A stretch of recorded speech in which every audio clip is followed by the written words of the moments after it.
Hello there, my name is John Kirkby.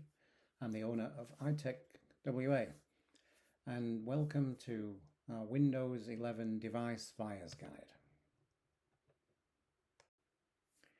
Now, you may not be aware of this, but come October 2025, Windows 10 will no longer be supported, which means you won't be receiving any updates from Microsoft, and it means your device will become vulnerable to attacks and hacking.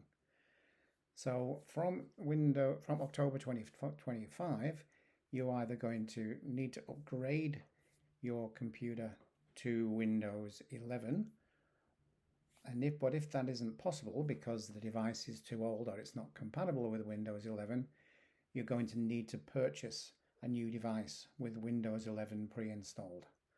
Now, this talk is about being aware of the pitfalls of buying a new Windows 11 device. It's not as simple as it maybe has been from the upgrade to Windows 7 to Windows 10. Today's hardware market is a much different place. So please read on.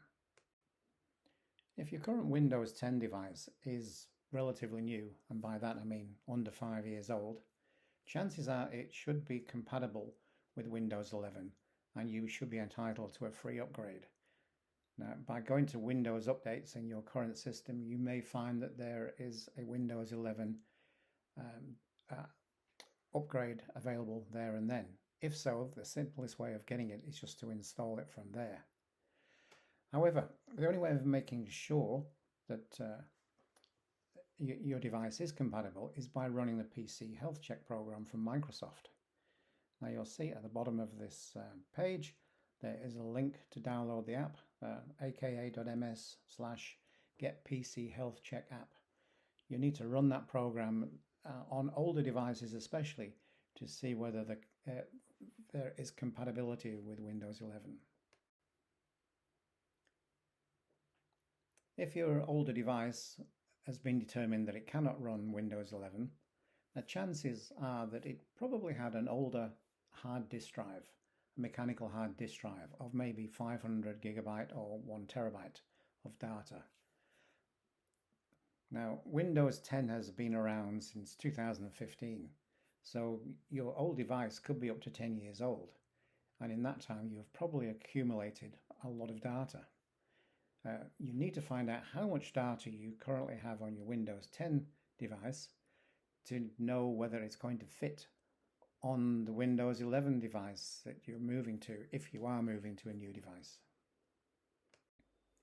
Now, many users out there with older devices are less likely to be using cloud storage as the main form of data storage, which means you could have a lot of data on your hard drive which is not stored anywhere else. And by data I mean combination of photos, music, documents and emails. Now, Windows 11 laptops and desktops are now supplied with much quicker and more reliable non-mechanical solid-state drive storage, which is vastly superior and faster, but what is often smaller. The newer devices with solid-state drives assume that most people will now have their data in the cloud, which means there's no requirement to have a lot of data storage on your device. So newer devices come with much less storage space, much smaller SSDs. Now, the cheaper ones usually have a minimum of 128 gigabytes, or maybe 256 gigabytes for the slightly more expensive ones. Now, if you've got 1 terabyte of data on your old device, then you can see the issue here is going to be where are you going to put that information?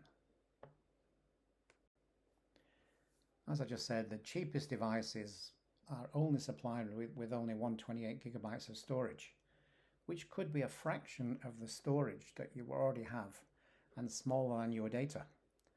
Mid-range devices have a 256 gigabyte or 512 gigabyte of storage, and only high-end computers or gaming computers come with 1 terabyte of SSD storage.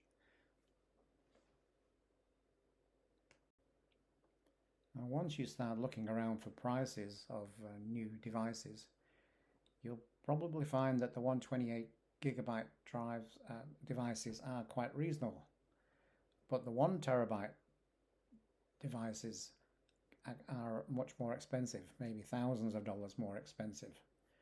So 128 gigabyte drives will work if you store everything in the cloud and have minimal programs.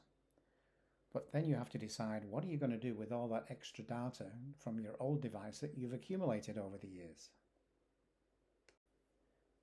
Now, roughly, this is the Windows 11 device buyer's guide.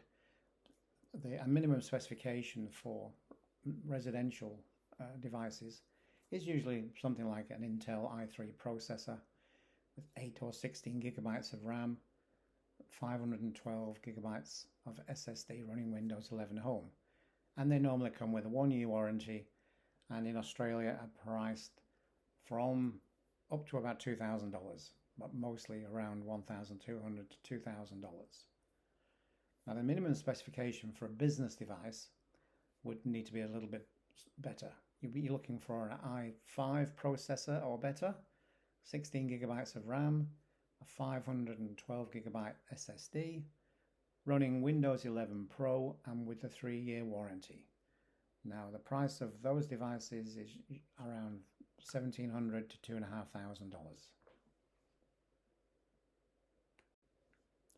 So before you go out there and buy a device which is not suited to your needs, you would firstly be advised to either archive or backup your Windows 10 profile. Now, your Windows 10 profile includes all your data, your photos, your documents, your emails are all on the Windows 10 profile.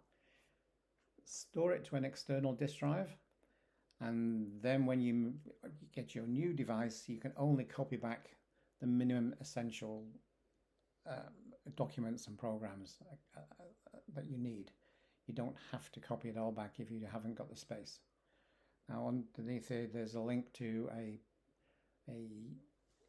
an article that we wrote about how to back up and secure your data in 2025. It gives you some ideas about costs and methods of storing data. Hi, so do you need more help? Please contact us by going to